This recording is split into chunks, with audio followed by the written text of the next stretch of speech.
دوای کۆنتڕۆڵکردنی کابوڵی پایتەختی ئەفغانستان لەلایەن بزوتنەوەی تالیبانەوە ئێستا دانیشتوانی شارەکە مەترسیان لە داهاتوو هەیە، بەڵام هیواخوازیشن بزوتنەوەکە کار بۆ باشترکردنی دۆخی ئەمنی بکات، ترسود لە ڕاوچێ لە نێو خەڵکدا بڕەوێنێتەوە.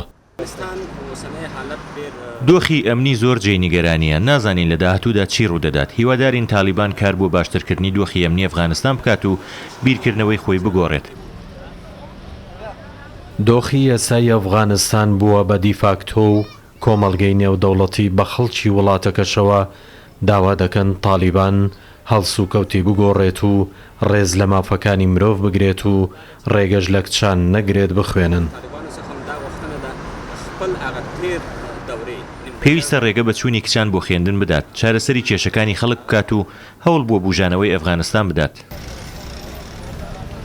لە نوێترین پێشاتیشدا بە ئاراستەی پیشاندانی نیازپاچی بزوتنەوەی تالیبانی ئەفغانستان لێبوردنێکی گشتی بۆ بەرپرسانی حکوومەتی پێشوو دەرکرد و داوای لە سەرجەم فەرمانبەرانی دامەزراوە جیاجیاکانی وڵات کرد بگەڕێنەوە سەرکارەکانیان.